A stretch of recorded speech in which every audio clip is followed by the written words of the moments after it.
अस्सलाम वालेकुम जी, मैं हूं फैसल अब्बास और मेरे साथ मौजूद हैं सिद्दीक जान साहब। सिद्दीक जान साहब, 8 फरवरी तो गुजर चुका है, इसके बाद की सूरत हाल क्या देख रहे हैं? देखिए फैसल भाई, जो मैं आपको इन्फॉर्मेशन की बुनियाद पर बता सकता हूँ कि अब इस मोमेंटम में मज़ीद शिद्दत लाएगी तहरीक तहफ़्फ़ुज़ पाकिस्तान। देखें, तहरीक तहफ़्फ़ुज़ पाकिस्तान की जो मीटिंग हुई है परसों मौलाना फजल रहमान साहब के साथ, उस मीटिंग में भी यही बात डिस्कस हुई है और ये बात तय हुई है कि अब हमने नए इंतखाबात के मुतालबे से पीछे नहीं हटना और मौलाना फजल रहमान साहब के साथ खासी कुर्बत बढ़ गई है तहरीक तहफ़्फ़ुज़ पाकिस्तान की। और पहले मौलाना फजल रहमान साहब के तहफ़्फ़ुज़ात थे, अली मीन गंडापुर साहब की वजह से वो तहफ़्फ़ुज़ात अब उस तरह से नहीं रहे। अब एक फॉलो अप मीटिंग भी इनकी होगी और आप देखेंगे कि मौलाना फजल रहमान साहब इमरान खान साहब की सेहत के हवाले से भी बयान देंगे, इमरान खान साहब की रिहाई के हवाले से भी बयान देंगे। और अब आपस में इनका यही चल रहा है कि हम इस मोमेंटम को आगे बढ़ाएं, इस मोमेंटम को तेज़ करें और इस निज़ाम को गिराएं, इस हुकूमत को गिराएं। उसकी वजह यह है, देखें इनको भी नज़र आ रहा है कि ये आइडियल टाइम समझा जा रहा है तहरीक तहफ़्फ़ुज़ पाकिस्तान की जानिब से, अपोजिशन की जानिब से, कि हुकूमत बहुत बुरे तरीके से चीज़ों में फंस चुकी है। फंसी अपनी हमाकतों की वजह से है, अपनी नाअहलियों की वजह से है। अब आप देखें ना कि पूरी की पूरी हुकूमत चल रही थी ट्रंप की सपोर्ट के ऊपर, नंगी और गंदी सपोर्ट के ऊपर। अब ये बात मैं नहीं कह रहा, कोई और नहीं कह रहा, मतलब हम तो चले अपने तौर पर जो बात कर रहे थे। कल रात का आप प्रोग्राम देखें नजम सेठी साहब का, ये मैं सैटरडे वाले प्रोग्राम की बात कर रहा हूँ। उस प्रोग्राम में नजम सेठी ने क्या कहा कि ट्रंप की जानिब से फटकार आने वाली है, ट्रंप जो मुतालबात इनसे पाकिस्तान से करने जा रहा है पाकिस्तान वो पूरे नहीं कर पाएगा। और फिर ये जो ट्रंप की और मोदी की सुलह हुई है वो वाला मामला, नजम सेठी ने कहा कि 4-6 माह में बड़ी डेवलपमेंट होने वाली है। नजम सेठी कह रही, मैं नहीं कह रहा, ठीक है। अच्छा देखें, मैं तो एक ही गर्दान है जो बार बार लोगों को, 2 गर्दाने हैं जो मैं पढ़ के सुना रहा हूं कि यानी एक तो देखें ना कि मसला ये हो गया है कि 9 अप्रैल 2026 में इमरान खान की हुकूमत को जो रजीम चेंज की गई थी अमेरिका के कहने के ऊपर, उसको 4 साल मुकम्मल हो जाएंगे। मुझे पाकिस्तान का कोई एक शोबा बता दें, जो एक इदारा बता दें जो 9 अप्रैल 2022 से आगे गया हो कि यार इस महकमे ने तरक्की की है, इस शोबे ने तरक्की किया है। दूसरा, मुझे पाकिस्तान का कोई एक तबका बता दें जिसकी जिंदगी में 9 अप्रैल 2022 के बाद कोई आसानी आई हो। नहीं है, हर शख्स बेजार हुआ है, हर शख्स मुश्किल का शिकार है, लोग खुदकुशियों पर मजबूर हैं। और फिर इसी तरह से मैंने आपको अर्ज किया कि हर इदारा पीछे चला गया, हर इदारे की क्रेडिबिलिटी खत्म हो गई, कोई इदारा बाकी नहीं बचा, कोई आईनी ओहदेदार हो सकता ऐसा नहीं है जिसकी इज्जत रही हो। फिर इमरान खान की पॉपुलैरिटी जमीन आसमान का फर्क है 9 अप्रैल 2022 में और आज में। फिर अगली चीज एक और देखें कि पाकिस्तान की हुकूमत ने जिस तरह से मैनेज किया हुआ था, ट्रंप को मैनेज करके चल रहे थे। अब हम ये समझ रहे थे कि हम 30 मार खान हैं। ट्रंप तो इसलिए हमारी तारीफें कर रहा था कि उसने मोदी को लेटाना था। अब मोदी लेट गया या ट्रंप लेट गया, कोई भी आप कहें। देखें, इस वक्त हमारे लिए जो चैलेंजेस है ना, जिनकी तरफ नजम सेठी भी इशारा कर रहे थे, और मैं तो पूरी गर्दान पहले से बता रहा हूँ अपने देखने वालों को कि पूरा निज़ाम खड़ा था ट्रंप की नंगी और गंदी सपोर्ट के ऊपर। ट्रंप कि अब सुलह हो गई है इंडिया के साथ, अब वो जोशो खरोश हमारे लिए नहीं रहेगा। लेकिन गो के पाकिस्तान की हुकूमत अवाम के टैक्स से पैसों से लॉबिंग फर्म्स हायर करेगी और पैसा पाकिस्तान ने अच्छा खासा सर्व किया है। नहीं, और अभी ये और तुन के पैसा लगाएंगे ताकि मैनेज किया जा सके ट्रंप को। अच्छा, मैं कहता हूँ ट्रंप को मैनेज कर भी लें, उसके अलावा नए इकट्ठे खुल गए और मामला बहुत गड़बड़ हो गए। इंटरनल दहशतगर्दी के हालात देखें, क्योंकि इस हुकूमत का फोकस नहीं था, इनका सारा फोकस था तहरीक इंसाफ के ऊपर, निहत्ते लोगों के ऊपर, अवाम के ऊपर, पॉलिटिकल वर्कर्स के ऊपर, सोशल मीडिया के ऊपर, दहशतगर्दी के ऊपर वो फोकस नहीं था, वो कंसेंसस नहीं था कौमी सतह पे जो होना चाहिए था, पॉलिटिकल सतह पे जो होना चाहिए था। उस वजह से देखें बलूचिस्तान में कितना बड़ा आसानिया हो गया, इस्लामाबाद में कितना बड़ा आसानिया हो गया। फिर आप देखें कि अभी तो ये लगता यह है कि अल्लाह ताला रहम करे, अल्लाह ताला रहम करे, अल्लाह ताला रहम करे कि ये एक नई लहर बहुत बड़ी नजर आ रही है कि खुदा न खास्ता दहशतगर्दी की आ रही है। फिर आप इसी तरह से देखें मुईशत, असल जो इनकी कमर टूट रही है वो मुईशत से टूट रही है। मुईशत से इसलिए टूट रही है कि जनाब भारत ने यूरोपीय यूनियन से डील कर ली है, मदर ऑफ ऑल डील्स उसको वो कह रहे हैं। उसके बाद हमारी 9 अरब डॉलर की यूरोपीय यूनियन को जो एक्सपोर्ट्स हैं वो स्टेक के ऊपर लग गई हैं। हमारी जो अमेरिका के लिए एक्सपोर्ट्स है वो हमारी गिर रही हैं, हमारी इंपोर्ट्स बढ़ रही हैं, एक्सपोर्ट्स गिर रही हैं। 5 अरब डॉलर का तो हमारा एक्सपोर्ट्स और इंपोर्ट्स के दरमियान फर्क पड़ गया। इंपोर्ट्स हम ज्यादा कर रहे हैं, एक्सपोर्ट्स हम कम कर रहे हैं। हमारा किसान, उसकी कमर टूट गई है। आज आप भी थे जब हम चौक सरवर शहीद असद चौधरी साहब के भाई के उसमें उनके दावत वलीमा के ऊपर जो किसान जो बात कर रहे थे, वो जो कुछ बता रहे थे वो बड़ी तशवीशनाक है। किसान की देखें, आपका किसान बर्बाद हो गया, आपका तनख्वाहदार तबका बिल्कुल ख़त्म हो गया, आपके इंडस्ट्रियलिस्ट तबाह हो गया, आप फैक्ट्रियाँ मिलें बंद हो रही हैं, लोग बेरोजगार हो रहे हैं, लाखों नौजवान हर साल नए मार्केट में आ रहे हैं जिनके लिए जॉब्स नहीं है, अनसर्टेनिटी बहुत ज़्यादा है, ब्रेन ड्रेन बहुत ज़्यादा है, हर दूसरा पाकिस्तानी पाकिस्तान छोड़ के जाना चाहता है, नौजवान डंकियाँ लगा के जा रहे हैं। एक बड़ी ही एक और चीज़ होती है, आप एक सड़क पे जा रहे होते हैं ना और सड़क खराब आ जाती है, आप को ये होता है कि यार ये 4 किलोमीटर 5 किलोमीटर 10 किलोमीटर सड़क खराब रहेगी, उसके बाद सही सड़क आ जाएगी। आप वो जो टूटी हुई सड़क है ना, उसको उसकी वो जो तकलीफ है, वो जो मुश्किल है, वो आप बर्दाश्त कर लेते हैं, क्योंकि आप कहते हैं कि आगे तो आसान आ जाएगी, सड़क ठीक आ जाएगी। ये हुकूमत एक ऐसी सड़क पे जा रही है जिसमें नजर आ रहा है कि आगे खाई में गिराने जा रहे हैं इस गाड़ी को, ये नजर आ रहा है कि गाड़ी को खाई में गिराएंगे। ये ड्राइविंग सीट पे जो लोग बैठे हुए हैं, ये इनका ना तजर्बा है। और फिर आप देखें ना कि 40-50 साल से जिन दो खानदानों का इक़्तिदार रहा, जिन्होंने मुल्क को इस नहज पे पहुंचाया, उन्हीं को आपने उठा के दोबारा इक़्तिदार पे मुसल्लत कर दिया। लोगों ने उनको मुसल्लत किया, आपने मुसल्लत कर दिया। जिनको अवाम ने वोट नहीं दिया, जो अवाम के वोटों से आए नहीं है, वो अवाम का क्यों ख्याल करेंगे? और जिनको पता है कि आइंदा भी ये अवाम के सामने नहीं जा सकते, ये तो सर अपनी फैमिली के साथ चाय के ढाबे पे बैठ के चाय नहीं पी सकते इस्लामाबाद में, ये अवाम के पास कहाँ पे जाएंगे? देखें, इनके असास से जायदादें, औलादें, कारोबार, मफाद और यहाँ तक कि इलाज भी पाकिस्तान से बाहर है, तो इनका क्या पाकिस्तान में रखा है? ये तो जब इक़्तिदार में आना होता है तो उस वक्त पाकिस्तान में आ जाते हैं। देखें, इस हुकूमत के लिए एक और जो मसला है वो यूएई जो $2 अरब हमारे रोल ओवर नहीं कर रहा, फिर सऊदी अरब और यूएई आमने सामने, उसकी वजह से हम काफ़ी उसमें इफेक्ट हो रहे हैं। कतर के खिलाफ जो हम कंपेन कर रहे हैं कि अल जज़ीरा से रिपोर्टिंग जो है वो कतर करवा रहा है, हर तरफ से महाज खुले हुए हैं। अफगानिस्तान का बॉर्डर हमारा इनसिक्योर है, भारत का बॉर्डर हमारा इनसिक्योर है, ईरान और अमेरिका की कशीदगी चल रही है, उसकी वजह से हम इफेक्ट हो रहे हैं और बड़े ख़तरात हैं। खुदा न खास्ता अगर अमेरिका हमला करता है ईरान के ऊपर तो हम बहुत ज़्यादा इफेक्ट होंगे। तो हर तरफ से ये हुकूमत बंद गली में पहुंच गई है। और नजम सेठी ने ये जो कहा है कि 4-6 माह में बड़ी डेवलपमेंट होगी, तो इस वक्त जो चीज़ें हैं ना सर, वो हर चीज़ इनके खिलाफ जा रही है। क्योंकि देखें, झूठ की ना उम्र बहुत कम होती है। झूठ आप एक बार बोलते हैं, 2 बार बोलते हैं, 3 बार बोलते हैं, 4 बार बोलते हैं, 5 बार बोलते हैं, ये तो है ही सरापा झूठ। ये इमरान खान की हुकूमत गिराने से पहले इन्होंने कहा जी ये महंगाई बहुत कर दी है, हम आगे 70 रुपये फी लीटर कर देंगे पेट्रोल और डीजल। आज 300 के करीब पहुंचे हुए पेट्रोल और डीजल, ठीक है। इन्होंने कहा बिजली सस्ती करेंगे, वो इस वक्त बिजली पूरे खिते में सबसे महंगी पाकिस्तान में। अच्छा, फिर इन्होंने कहा लोगों को रोजगार देंगे, बेरोजगारी पाकिस्तान की तारीख की बुलंदतरीन सतह पर है। इन्होंने कहा कि हम जो है ना वो महंगाई कम कर देंगे, महंगाई पाकिस्तान की तारीख की बुलंदतरीन सतह पर है, अनसर्टेनिटी तारीख की बुलंदतरीन सतह पर है। फिर आप देखें कि इन्होंने इक़्तिदार में आने के बाद कहा जी सऊदी अरब से इतने $1 अरब आ रहे हैं, यूएई से इतने $1 अरब आ रहे हैं, कतर से इतने $1 अरब आ रहे हैं, चाइना से इतने $1 अरब आ रहे हैं, और उन्होंने जो पहले इमरान खान के दौर में यहाँ रखे हुए थे वो पैसे भी वो वापस मांग रहे हैं। तो इसलिए हर तरफ से फंसते चले जा रहे हैं, हर तरफ से मुश्किलात का शिकार हो रहे हैं। इमरान खान डटा हुआ है, इमरान खान अपनी मौका पे बिल्कुल डटा हुआ है, वो बिल्कुल पीछे नहीं हट रहा। इमरान खान की पॉपुलैरिटी बढ़ती चली जा रही है और इस सारी सूरत हाल में ये हुकूमत खाई में गिरने जा रही है।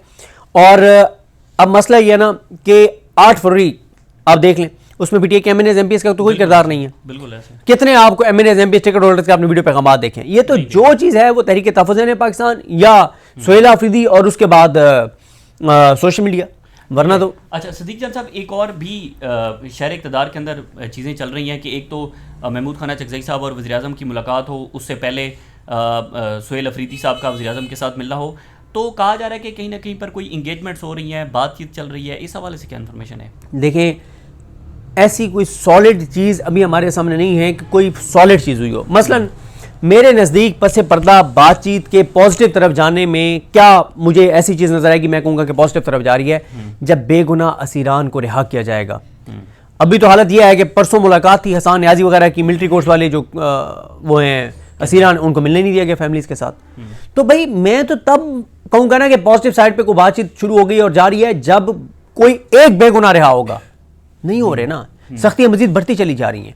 तो मेरे देखें, अगर पसे पर्दा बातचीत चल रही है, वो ट्रक की बत्ती तो हो सकती है, उसमें और कुछ नहीं है। अच्छा। ठीक है, तो इसलिए ये आपने दुरुस्त कहा कि शहबाज शरीफ का सुहेल आफरीदी से मिलना, जिसको गालियां पहले नून लीग दे रही थी और गद्दार, दहशतगर्द, फितनातुल खवारिज का हिस्सा, अफगानिस्तान का साथी और ये वो, शहबाज शरीफ उनसे मिलते हैं। उसके बाद वज़ीर ख़जाना जो KP हैं मुज़म्मिल असलम साहब, मुशीर ख़जाना, उनकी और वज़ीर ख़जाना वफाकी हुकूमत की जो है उनकी मुलाकात होती है। एपेक्स कमेटी का इजलास सोहेल आफरीदी बुलाते हैं। फिर सोहेल आफरीदी एक शहीद के जनाजे में जाते हैं। वो तो पहले भी गए थे, लेकिन फिर वो कहते हैं मुझे बुलाना छोड़ दिया, उनको बुलाया गया, वो गए। फिर आप देख लें कि शहबाज शरीफ ने बड़े पॉजिटिव अल्फाज कहे सोहेल आफरीदी के बारे में, अता तारा ने उनका शुक्रिया अदा किया। अब शहबाज शरीफ और महमूद खान जगदेई साहब की मुलाकात होने जा रही है। तो हम भी पूछते हैं लोगों को कि क्या है, वो कहते हैं पस पर्दा कुछ चल रहा है। फिर हम पूछते हैं क्यों पस पर्दा कुछ चल रहा है? भाई ये तो कहते थे कि इमरान खान 2040 तक बाहर नहीं आएगा, इनके टाउस तो तरह तरह की बकवास करते हैं, तो ये क्या कि पस पर्दा चीज़ें चल रही हैं? वो कहते हैं कि भाई वो ये सारी चीज़ें जो मैंने आपको गिरमाई हैं कि ये जो ट्रंप के साथ जो हमारी बिगड़ने जा रही है, जो हमारी एक्सपोर्ट्स ख़तरे में पड़ गई हैं, हमारी मीशत बहुत ख़तरनाक सूरत हाल इख्तियार कर गई है। सर्दियों में 12-14 घंटे की लोड शेडिंग हो रही है, तो गर्मियों में क्या होगा सर? किसान नाक तक आ गया है, कोई मतलब किसान के पास कुछ नहीं बचा। तो इस सारी सूरत हाल में इंडस्ट्रियलिस्ट प्रेस कॉन्फ्रेंसें कर रहे हैं और इनके ऊपर वो चढ़ाई कर रहे हैं कि कोई 1-1.5 करोड़ नौकरियां इंडस्ट्री की जो है वो ख़तरे में। तो हर तरफ से ये फंस रहे हैं। और PTI पहले एक्टिव नहीं थी, अब PTI में जो क़यादत है तहरीक तहफ़्फ़ुज़ पाकिस्तान, वो सिंसियर है।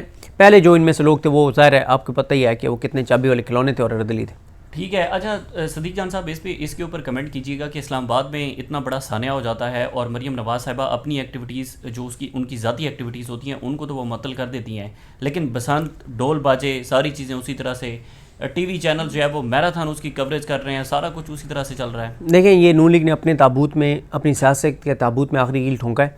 नवाज शरीफ का G9 जामे इमाम सादिक में जो इज्तिमाई जनाजे थे वहाँ जाने के बजाय नवाज शरीफ का एक पूरा एक म्यूज़िकल वो सारा वो वहाँ पे आवाज़ आ रही है कि गाने शाने चल रहे हैं, वहाँ पे मियाँ नवाज शरीफ का जाना और उसको सेलिब्रेट करना, ये कोई इमेज अच्छा नहीं गया। नून लीग की जो फीमेल वज़रा हैं उनका जिस तरह से वो हंस के कह के लगा के सब कुछ कर रही हैं। फिर बलूचिस्तान से जनाजे पंजाब के मुख्तलिफ अजला में आए, नून लीग का कोई वज़ीर किसी जनाजे में नज़र नहीं आया।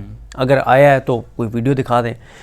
हुकूमत ने कोई उस तरह से उसको नहीं किया कि वो कोई इस लोगों से ज़्यादा ताज़ीद करते। तो मैं समझता हूँ कि नून लीग ने अपने सियासी ताबूत में ये आखिरी कील ठोंका है जो उन्होंने इस चीज़ को सेलिब्रेट किया। बहुत शुक्रिया जी, सदीक जान साहब हमारे साथ मौजूद थे। बहरहाल हर लम्हे के साथ जो सियासी मंजरनामा है वो तब्दील हो रहा है। मजीद जो भी तफसीलात होंगी आपके साथ शेयर करेंगे। इजाज़त दीजिए, अल्लाह हाफ़िज़। एक ऐसे वक्त में जब तीरा के ऊपर मौलाना साहब को स्टैंड लेना चाहिए था, जाते तीरा।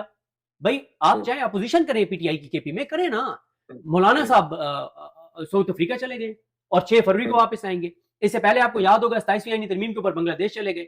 यानी जब जब पाकिस्तान में खड़े होने का वक्त आया है, सड़कों पे जेन्युइन किसी इशू पे खड़े होने का वक्त आया, मौलाना साहब पाकिस्तान से बाहर चले गए। अब ये टाइम एक ऐसा टाइम जब पाकिस्तान अमन बोर्ड में गया, मौलाना उसकी मुखालफत कर रहे हैं, तो फिर मुखालफत के बाद तो आगे यही है ना कि आप सड़कों पे आते हैं और ये मजहबी जमातें नॉन इश्यूज के ऊपर जो है वो सड़कों पे आती रही और सड़कों के ऊपर आके मुतशद्दिद रवैये अपनाए, पता नहीं आग लगाई, क्या कुछ नहीं किया मजहबी जमातों ने।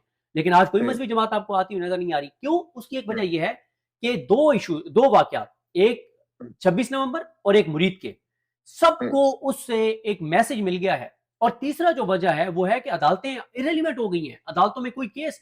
अब लोग क्या कहते हैं? वो कहते हैं यार इमरान खान जैसा लीडर अंदर पड़ा है और उसके केस नहीं लग रहे। ईमान मजारी के साथ क्या हुआ, फलां के साथ क्या हुआ, हम क्या चीज है, हम तो कुछ भी नहीं है।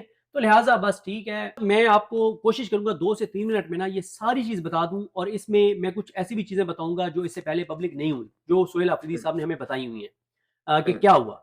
देखें, हुआ ये कि सोहेल आफरीदी साहब ने कोशिश की, सोहेल आफरीदी साहब को पैगाम दिया गया इदारों की तरफ से कि आप एपेक्स कमेटी का इजलास बुलाएं तीरा के मामले पे। तो उन्होंने कहा कि तीरा में तो कोई ऐसी चीज नहीं है कि मैं उसके ऊपर एपेक्स कमेटी का इजलास बुलाऊं। उन्होंने कहा क्यों बुलाऊं? उन्होंने कहा इसलिए बुलाएं कि हम तीरा को आपके साथ डिस्कस करना चाहते हैं और वहां पे ऑपरेशन की जरूरत है।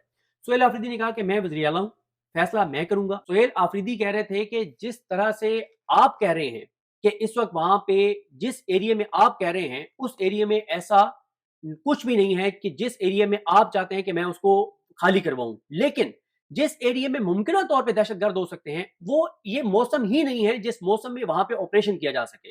तीसरी बात वो कहते हैं कि भाई आपने अगर ऑपरेशन करना है, हम एक सिर्फ ये चीज चाहते हैं कि जो अमन जिरगा हमने किया, और वो अमन जिरगा मैंने अटेंड किया है डॉक्टर साहब, उस अमन जिरगे में ये मैं हैरान हूं जब हमें ये बताया जाता है कि सोहेल आफरीदी ऑपरेशन के खिलाफ है। मुस्लिम लीग नून KP, People's Party KP, ANP-KP, JOAF-KP, Jamaat Islami KP, इन पांचों ने उस अमन जिरगे में मिलिट्री ऑपरेशन की मुखालफत की हुई है।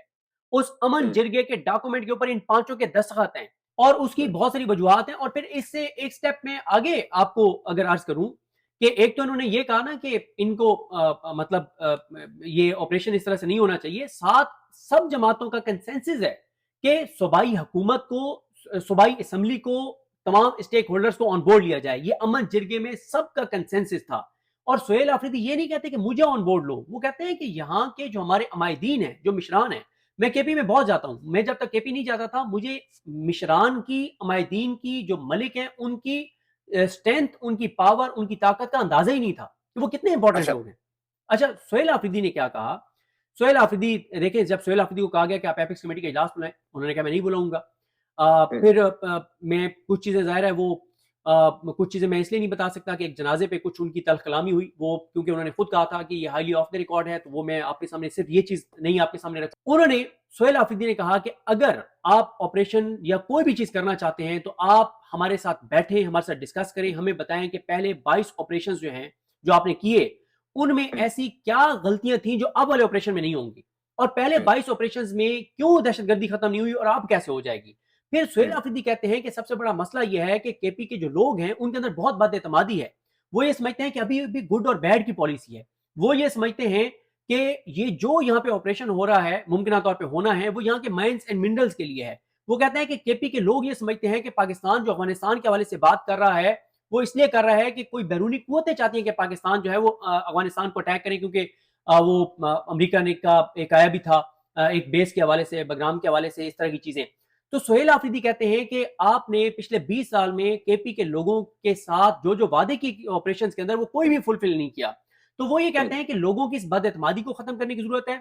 एक चीज के ऊपर सुहेल आफरीदी बहुत क्लियर है। मैंने उनसे सवाल किया बुध के दिन, जिस दिन वो दूसरी बार कराची जा रहे थे, कि आपके जो शफीउल्लाह जान साहब हैं, उन्होंने कहा कि मैं टीटीपी को सिर्फ उन लोगों को दहशतगर्द समझता हूं जो फौज के ऊपर अटैक करते हैं, सिविलियंस के ऊपर अटैक करते हैं, लेकिन कुछ ग्रुप्स हैं जिनके साथ बातचीत हो सकती है और उनको भी, मतलब उन्होंने दबे अल्फाज में कहा कि दहशतगर्द नहीं कहा जा सकता। सुहेल आफरीदी कहते हैं कि सब के सब दहशतगर्द हैं, हम कोई उसमें दहशतगर्दों में गुड और बैड की हम तफरीक नहीं करते। मोहम्मद मालिक साहब के प्रोग्राम में शफीउल्लाह जान साहब ने ये कहा था, जिसके नाम के साथ भी टीटीपी आता है ना, और ग्रुप उसका कोई भी है, तो वो कहते हैं कि भाई हमारे यहाँ कोई गुड और बैड की नहीं है।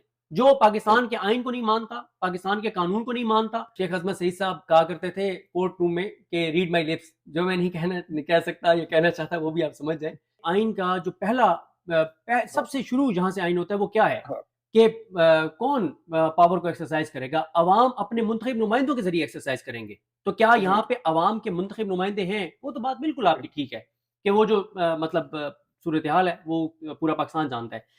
सुहेल आफरीदी बहरहाल उन्होंने, सुहेल आफरीदी मंगल के दिन, ये दिन बनता है जिस दिन वो कराची से 3 रोजा दौरा मुकम्मल करके आए थे ना, मंडे को, ट्यूसडे को वो जाना चाहते थे तीरा। उनके पास उनकी फैमिली के लोग, उनकी टीम के लोग आ गए और उन्होंने कहा हम आपको नहीं जाने देंगे। उसकी वजह यह है कि खुदा ना खास्ता कोई भी वाकया आपके साथ वहां पे हो सकता है। सुहेल आफरीदी ने बहुत कायल करने की कोशिश की, उन्होंने उनको नहीं जाने दिया। सुहेल आफरीदी उसके बाद उन्होंने भेजा अब्दुल गनी आफरीदी को, दीगर एमपीएस को और अपने भाई को। उनके भाई और उनके जो एमपी हैं, उनको कहा गया कि अब आपने सड़क से वापस नहीं आना, आगे प्लान आपके लिए ठीक नहीं है, कुछ लोग आपसे बदतमीजी करेंगे, उलझेंगे, क्योंकि लोगों को यह बताया गया कि जो भी नकल मकानी आपकी करवाई जा रही है, ये सुहेल आफरीदी की मर्जी से करवाई जा रही है। और उसकी दलील ये दी गई कि क्योंकि 4 अरब रुपया सुहेल आफरीदी ने ऑपरेशन के लिए जारी कर दिया है। ये मेरे खिलाफ जो नैरेटिव बनाया जा रहा है गलत है। मैंने 4 अरब इसलिए जारी किया कि इन्होंने वहां एक जिरगा बनाया, 8 कौमें हैं, हर कौम से 3-3 लोग लिए, 24 रुकनी वो जिरगा था, उसको जैसे तैसे भी उनके साथ डील की। उसके बाद कुछ लोग अपनी मर्जी से वहां से निकलने पे राजी हो गए, बाकियों को जबरदस्ती निकाला जा रहा है। अब जब ये लोगों को निकाल रहे हैं तो सुहेल आफरीदी ने कहा कि अब ये निकाल तो रहे हैं लोगों को, अब मैं इनको नहीं रोक सकता, ठीक है, लेकिन मैं ये तो कर सकता हूं कि मैं अपने लोगों को फैसिलिटेट करूं। उसके लिए उन्होंने 4 अरब रुपए जारी कर दिए। अच्छा, जब उन्होंने जारी कर दिया और उन्होंने अपने भाई को, अपने बड़े भाई को और अब्दुल गनी आफरीदी को भेज दिया, वहां पे उनको जाके पता चला कि कुछ लोग वहां पे प्लांट किए गए हैं कि जो भी पीटीआई का बंदा है आपने उसका बदतमीजी करनी है, उसकी वीडियोस बनानी है, इनको गालियां देनी है। अच्छा, उसके बाद क्या हुआ कि बुध की रात, बुध और जुमेरात की दरमियानी रात सुहेल आफरीदी इस्लामाबाद है, क्योंकि जुमेरात को फिर उन्होंने उस कारकुन की ताजियत के लिए जाना था कराची, जिसकी डेथ हो गई थी, जो जख्मी हुआ था कराची में। तो बुध और जुमेरात की दरमियानी रात कुछ इस्लामाबाद के साफियों के साथ उनकी बड़ी तवील नशिस्त हुई, जिसमें मैं भी मौजूद था। उनसे फिर सवालात हुए, जब वो जुमेरात को सोहेल आफरीदी पहुंचते हैं कराची, तो पीछे से वो जो उनके खिलाफ कंपेन थी वो 10 गुना ज्यादा शिद्दत से शुरू हो गई कि सोहेल आफरीदी एक कारकुन के लिए कराची तो चले गए, अपने लोगों के पास तीरा नहीं आए। खैर उस दिन फिर सोहेल आफरीदी 15 जनवरी को ट्वीट करते हैं, उनकी फ्लाइट 6 बजे थी कराची से, उसको डिले करवा दिया गया, वो रात 11 बजे पे चली गई। 11 बजे फ्लाइट पहुंची 1-1:30 बजे इस्लामाबाद, 1-1:30 बजे वो पेशावर जाते हैं। सुबह सवेरे वो आईजी पुलिस को बुलाते हैं, चीफ सेक्रेटरी को बुलाते हैं और कहते हैं कि हम तीरा जा रहे हैं। उनको क्लियरेंस नहीं दी जाती और कहा जाता है कि आगे तो जी ये इशू है, वो इशू है, अब मौसम का मसला है, हेली नहीं उतर सकता। बिल आखिर 2 बजे सोहेल आफरीदी कहते हैं गाड़ियां निकालें, हम बाय रोड जा रहे हैं। किसी के वहमो गुमान में नहीं था कि सोहेल आफरीदी इस तरह का बोल्ड स्टेप लेंगे कि तीरा हम बाय रोड जाएंगे, कोई तस्वुर भी नहीं कर सकता था। फिर वो जब गाड़ियों पे निकले और रास्ते में हर जगह पे वो लोगों से मिले, खुल के बात की, उनको सच बताया, बच्चों से मिले, बुजुर्गों से मिले, खवातीन से मिले, बच्चियों के सर पे हाथ रखा, वो मनाजिर कोई सोच भी नहीं सकता था। फिर क्या हुआ, सोहेल आफरीदी को वहां जाके पता चला कि नादरा जो है वो लोगों की एंट्री कर रहा है। नादरा जहां 5 मिनट लगाने चाहिए वहां 50 मिनट लगा रहा है और मकसद ये है कि लोग सड़कों पे रहें, कई दिन तक सड़कों पे रहें, जलील और ख्वार हो, उनको मुश्किलात हो और वो गालियां सोहेल आफरीदी को दें। सोहेल आफरीदी साहब ने वहां पे अब्दुल गनी आफरीदी को कहा, क्योंकि टोकन मिलता था, उस टोकन के बाद प्रोसेस होता था। सोहेल आफरीदी ने कहा कि हाथ से लिख के पर्ची दे दो, वही हमारा टोकन है। उन्होंने वहां खड़े होकर रोड खुलवाया, उन्होंने वहां खड़े होकर रोड क्लियर करवाया और वो उन्होंने कहा मैं आगे जा रहा हूं, तुम सब पीछे हो। फिर उन्होंने यहां तक नहीं रुके, असल जो मामला गड़बड़ हुआ वो ये हुआ, अगले दिन वो चले गए कैंपों में। कैंपों में जाके उन्होंने हर कैंप के 3-3 कोऑर्डिनेटर बना दिए, साथ उन्होंने एक हेल्पलाइन कायम कर दी। लोगों को कहा कि अगर आपको कोई मसला होगा रात के 3 बजे, पहले आप कोऑर्डिनेटर को फोन करेंगे, अगर मसला हल हो जाए तो ठीक है, नहीं होता आप हेल्पलाइन पे कॉल करें, हो जाए तो ठीक है, नहीं होता रात 3 बजे आप इनको कहेंगे कि हमारी सोहेल आफरीदी से बात करो, मुझे जगा के मेरी बात करवाई जाएगी आपके साथ। तो वो भी चीज हो गई कि ये क्या हुआ। फिर लास्ट में हुआ वो उन्होंने मिश्रान को बुला लिया। यूं हुआ ये कि सोहेल आफरीदी ने अपने खिलाफ की गई सारी साजिश, सारे प्लान को उलट दिया। लेकिन ज्यादा मसला कब खराब हुआ तीरा का, जब आपसे 48 घंटे पहले शदीद तरीन बर्फबारी हुई और पाकिस्तान के कुछ एरियाज में 20 साल का रिकॉर्ड टूट गया है, कहीं 40 साल का रिकॉर्ड टूट गया है, कई इलाकों में 15-15, 20-20 साल बाद बर्फबारी हुई है। तो हुआ ये कि जब बर्फबारी हुई बहुत ज्यादा, तो रात को ही सोहेल आफरीदी ने मीना खान आफरीदी और शफी जान को भेज दिया, इंतजामिया को भेज दिया कि बहुत सारे ऐसे एरियाज हैं जहां 10-10 साल बाद बर्फबारी हुई है, वहां पे बर्फबारी होने ही खत्म हो गई थी। अब हुआ ये कि उन्होंने उसको भी, जब लोग फंस गए तो इनकी टीमें चली गई, वजीर जाग गए, दफ्तरों में बैठ गए, सेक्रेटरीज बैठ गए, जो हो सकता था उन्होंने कर दिया। अब मामला गड़बड़ वहां से हुआ जब अल जजीरा ने रिपोर्ट कर दिया, बीबीसी ने रिपोर्ट कर दिया, डीडब्ल्यू उर्दू ने रिपोर्ट कर दिया और जो वीडियोस आई वहां से बच्चों की दिल चीर के रख देने वाली बहुत तकलीफदेह वीडियोस आई। और उन वीडियोस के बाद जब इंटरनेशनल मीडिया ने रिपोर्ट करना शुरू किया तो डॉक्टर साहब पहली बार मैंने देखा है पिछले 4 सालों में कि किसी ऐसे इशू के ऊपर पहले वजारत इत्तलात के फेसबुक अकाउंट के ऊपर एक इंग्लिश में पोस्ट आए, फिर उर्दू में पोस्ट आए और फिर उसका स्क्रीनशॉट लेकर उसको ट्वीट किया जाए रात 1:13 पे, 1:13 पे। उसके बाद मेरा यह ख्याल है कि क्योंकि जब ये मामला इंटरनेशनल मीडिया पे आ गया और इतने सख्त अंदाज से आ गया और सोशल मीडिया के ऊपर आने वाली वीडियोस ने तो लोगों के रोंगटे खड़े कर दिए, लोगों को एक तकलीफ में मुब्तला कर दिया कि क्या हुआ है। तो उसके बाद फिर रात 1:13 पे इस चीज को डिसऑन कर दिया गया, बावजूद इसके कि आप देख चुके हैं ख्वाजा आसिफ समेत सबके बयान मौजूद हैं। फिर इसलिए सोहेल आफरीदी ने आज बहुत सख्त तकरीर कर दी है, कल बहुत सख्त तकरीर कर दी है और उन्होंने 48 घंटे का अल्टीमेटम दिया है कि अगर आप या तो ये वजाहत, वो जो नोटिफिकेशन कह रहे हैं ना बार बार कि आप नोटिफिकेशन वापस लें, उससे मुराद उनकी ये वजाहत है कि जो आपने ये वजाहत जारी किया ना, दावा किया है कि वफाकी हुकूमत का कोई तल्लुक नहीं है, आप इस वजाहत को वापस लें, वरना 48 घंटे बाद मैं कॉल दे दूंगा, जिरगा बुला लूंगा। और मैं आपको एक चीज डॉक्टर साहब बता दूं, अगर ये जिरगा हो गया तो मैं बहुत ही शदीद तसादुम देख रहा हूं। उसकी वजह यह है कि जिरगे में लोग जो बात करेंगे, क्योंकि वो बातें रिकॉर्ड हो रही होंगी, मीडिया उसको कवर कर रहा होगा, चाहे मेन स्ट्रीम मीडिया ना चलाए, लेकिन इतने डैमेजिंग बयान आएंगे ना कि उससे फिर चीजें बहुत ही ज्यादा खराब हो जाएंगी। देखिए सोहेल आफरीदी ने अब तक जिन चीजों को डिसाइड किया कि उन्होंने करनी है तो वो रुके तो नहीं है, यानी बाय फोर्स इस जिरगे को रोक लिया जाए तो रोक लिया जाए। सोहेल आफरीदी कहते हैं कि मैं, जो मुझे इमरान खान ने जिम्मेदारी है स्ट्रीट मूवमेंट की दी है, वो तो जाहिर है आपने देख लिया है कि वो जिस तरह से हर जगह जा रहे हैं, बगैर किसी खौफ खतरे के जा रहे हैं, उनको रोका जाता है कि आप ऐसे गाड़ी से ना निकलें, खुदा ना खास्ता कुछ भी हो सकता है। वो ऐसे मनाजिर, क्योंकि जाहिर है इमरान खान की पॉपुलैरिटी पिछले 2 साल में तो बहुत ज्यादा बढ़ी है, ऐसे मनाजिर डॉक्टर साहब आपने कभी इमरान खान के लिए भी नहीं देखे होंगे। अब जब इमरान खान आएगा तो इससे भी 10 गुना ज्यादा आप मनाजिर देखेंगे। लेकिन जिस तरह के सुहेल आफरीदी को कराची में जो जिस तरह का वेलकम मिला है, या जो केपी में वेलकम मिला है, केपी के किसी वज़ीर आला को ऐसा केपी में वेलकम नहीं मिला, केपी के किसी वज़ीर आला को कराची में ऐसा वेलकम नहीं मिला। और मैं आपको बताऊं, एक पॉलिटिकल शख्सियत से बात हो रही थी, उन्होंने बड़ी अच्छी बात की। उन्होंने कहा इमरान खान ने जब जब मूव किया, या जितने भी पॉलिटिकल लोग हैं उन्होंने जब जब मूव किया, तो वो आम नॉर्मल हालात में होते थे। ये नॉर्मल हालात नहीं है। उसके बावजूद सुहेल आफरीदी के साथ जितने लोग निकल रहे हैं, वो उन नॉर्मल हालात से ज्यादा लोग निकल रहे हैं। सुहेल आफरीदी क्या समझते हैं? जब हम उनसे सवाल करते हैं, वो कहते हैं मुझे इमरान खान ने स्ट्रीट मूवमेंट की तैयारियों का हुक्म दिया है, मैं वो कर रहा हूं। वो ये कहते हैं कि जिस दिन अलामा राजा नासिर अब्बास साहब और महमूद हसन चगरी साहब ये ऐलान करेंगे, क्योंकि इनका प्लान क्या है? प्लान इनका ये है कि 8 फरवरी को, पहले वो ये समझते हैं कि ये एक रिहर्सल है कि 8 फरवरी की हम कॉल देखते हैं कि किस तरह उसका इम्पैक्ट आता है, कितने लोग हैं जो दुकानें बंद रखते हैं, गाड़ियां सड़कों पे नहीं लाते, किस तरह से इसको पूरी दुनिया में जो ओवरसीज पाकिस्तानियों को कहा गया कि यौम शाह मनाएं,